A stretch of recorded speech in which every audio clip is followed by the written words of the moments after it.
Hello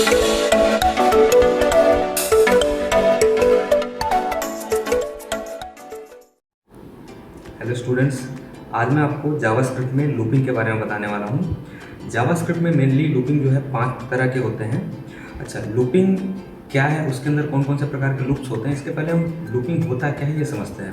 तो basically जो programming में किसी भी स्टेटमेंट को, किसी भी कार्य को बार बार दोहराना या बार बार हमें यदि करना पड़ता है तो उसके लिए हम लूपिंग का यूज़ करते हैं।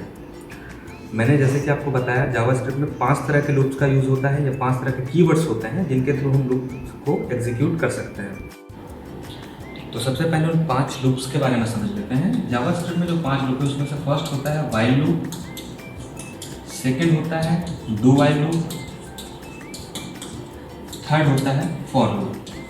अब ये जो लूप हैं ये एकदम बेसिक लूप्स हैं, जो मैं नियम आपको बताने वाला हूँ लूपिंग को लेकर के, उनको ये प्रॉपरली फॉलो करते हैं। इसके अलावा 2 लूप्स और होते हैं, जैसे कि फॉर इन लूप और फिफ्थ जो है फॉर ईच लूप। ये जो है ये ऑब्जेक्ट्स के साथ यूज़ किया जाएगा, और दूसरा ये जो फॉर ईच लूप है ये यूज़ किया जाता है एरे के साथ। तो एरे मेथड या एरे जब आप पढ़ते हैं तो उसके बाद आप फॉर ईच लूप का यूज़ करके एरे पर भी लूपिंग का जो मेथड है वो लगा सकते हैं। उसके अलावा फॉर इन लूप जो है ऑब्जेक्ट्स के साथ यूज़ किया जाता है।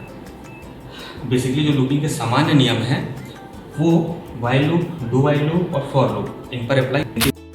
बेसिकली जो लूप है वो 3 पार्ट में डिवाइड होता है, जिसमें से फर्स्ट पार्ट होता है इनिशियलाइजेशन। मानकर चलिए अगर मुझे लूप चलाना है, यानी कि 1 से 100 तक की गिनती प्रिंट करनी है। अब 1 से 100 तक की गिनती जब शुरू करते हैं तो वो कंटिन्यूअस फॉर्म में होता है। 1 से 100 तक की गिनती अगर मैं शुरू कर रहा हूँ तो उसमें से इनिशियल वैल्यू मैं किस करूँगा, यहाँ जो मेरी गिनती है वो कहाँ से स्टार्ट हो रही है, 1 से। तो 1 से अगर मेरी गिनती स्टार्ट हो रही तो इनिशियल वैल्यू मैं 1 को ही मानूंगा। तो पहला पार्ट ही होता है लूप में इनिशियलाइजेशन, यानी कि इनिशियल वैल्यू या स्टार्टिंग की वैल्यू देना। इसमें जो सेकंड पार्ट होता है वो होता है condition. Second part is condition. Condition, अगर आपने जावास्क्रिप्ट में ऑपरेटर्स कुछ पढ़े होंगे तो ऑपरेटर पढ़ना ज़रूरी भी है। अगर आपने नहीं पढ़ा है तो हो सकता है थोड़ा सा इसमें आपको समझने में परेशानी हो, क्योंकि हमने जो कंपैरिजन ऑपरेटर है या जो अरिथमेटिक ऑपरेटर है उसका भी यहाँ पर यूज़ होता है। तो कुछ कंडीशंस मैं अप्लाई करूँगा। अगर वो कंडीशन ट्रू होता है, ट्रू होने पर क्या होगा, हमारा जो कोड है वो आगे बढ़ेगा। आगे बढ़ने के बाद हम इसमें क्या करते हैं, इंक्रीमेंट या डिक्रीमेंट। तो हम इसमें इंक्रीमेंट या डिक्रीमेंट करते हैं। पर यहाँ पर सोचने वाली बात यह है कि ये इंक्रीमेंट डिक्रीमेंट कब होगा। ये तभी होगा जब आपका कंडीशन जो है ट्रू होगा।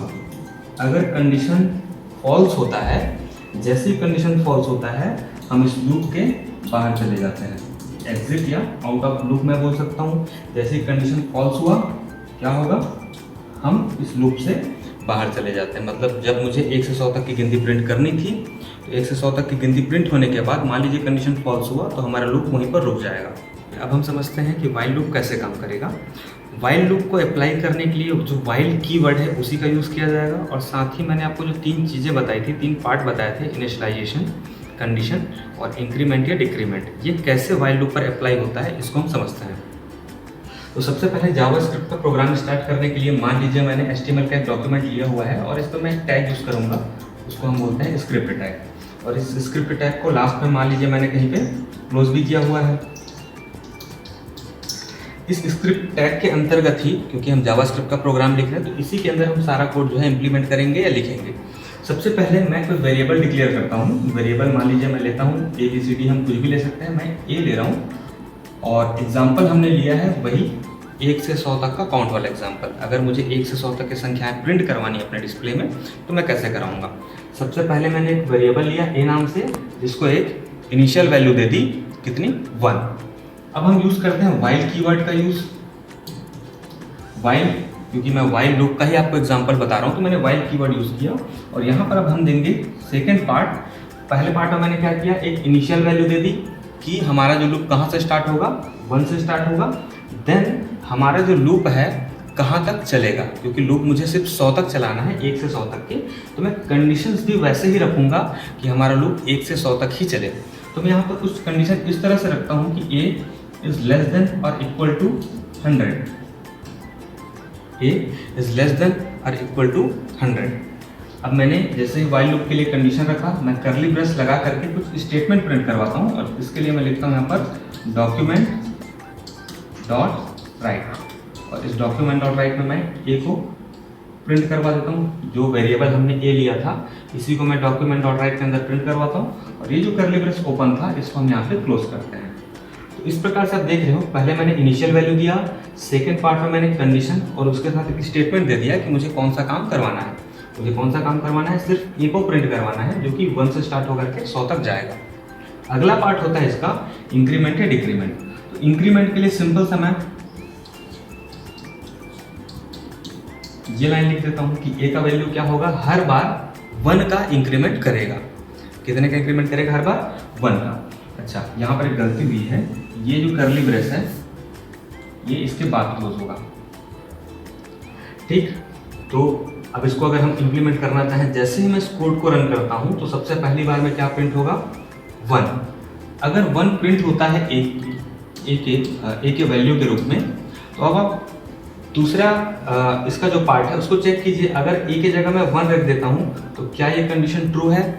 तो हम देख पा रहे हैं 1 का जो वैल्यू है 100 के इक्वल तो नहीं है, लेकिन 100 से छोटा ज़रूर है। इसका मतलब ये कंडीशन ट्रू है। इसका मतलब 1 यहाँ पर प्रिंट ज़रूर होगा। तो जो जो सभी कंडीशन ट्रू होगा वो यहाँ पर प्रिंट होते जाएगा। दूसरी बार में क्या होगा, अब जब हम कोड में आगे बढ़ेंगे तो ए के वैल्यू में क्या होगा? इंक्रीमेंट होगा। इंक्रीमेंट कैसे? फिलहाल ए का जो वैल्यू है वो है 1, और यहाँ पर हमने +1 इंक्रीमेंट लगाया हुआ है। अब यहाँ तक आते आते ए का वैल्यू हो चुका है 2, जो कि पहले कितना था? 1 था। अब ए का वैल्यू 2 हो चुका है। 2 होने के बाद हमारा कोड वापस जाएगा वाइल लूप के पास। फिर से ए का वैल्यू यहाँ पर 2 रख दीजिए। 2 रखने के बाद हम फिर से कंडीशन चेक करते हैं कि क्या 2 के लिए जो कंडीशन है सेटिस्फाई हो रहा है। तो हम देख पा रहे हैं 2 जो है 100 के इक्वल नहीं है, पर इस 100 से छोटा ज़रूर है। इसका मतलब ये भी कंडीशन ट्रू है। तो हमारा ये जो लाइन का कोड है डॉक्यूमेंट डॉट राइट ए, ये क्या करेगा? 2 को भी इस प्रकार से प्रिंट करवा देगा। इसी प्रकार से बढ़ते ये कहाँ तक इंक्रीमेंट होगा? 99 तक। 99 अगर मैं इस ए की जगह रख देता हूँ, ए की जगह अगर मैं 99 भी रख देता हूँ, तब भी आप कंडीशन को चेक करके देखिए। 99 जो है 100 के इक्वल नहीं है, लेकिन 100 से लेस है। इसका मतलब 99 भी ट्रू है, और यहाँ पर 99 इस प्रकार से प्रिंट हो जाएगा। फिर 99 से आगे बढ़ने के बाद ए में क्या होगा? इंक्रीमेंट होगा। इंक्रीमेंट होकर के ए की वैल्यू कितनी हो जाएगी? 100। यहाँ पर मैं 100 लिख देता हूँ। अब 100 में फिर से जब हम कंडीशन को चेक करते हैं तो 100 जो है ये वाले 100 से छोटा तो नहीं होता, और यहाँ पर देखिए इक्वल टू का भी साइन है। तो 100 और 100 इक्वल्स हैं, इस कारण से ये भी कंडीशन ट्रू है, और यहाँ पर क्या प्रिंट होगा? 100 जो है प्रिंट हो जाएगा। उसके बाद फिर से जब कोड हमारा जो आगे बढ़ेगा, तो आगे बढ़ते क्या होगा? ए का वैल्यू फिलहाल कितना था? 100 था, और +1 का इसमें फिर से इंक्रीमेंट होगा। अब ए का वैल्यू कितना हो जाएगा? 101, यानी कि 101। अब इसके जगह मैं लिखता हूँ यहाँ पे 101। अब हम फिर से इस कंडीशन को चेक करते हैं।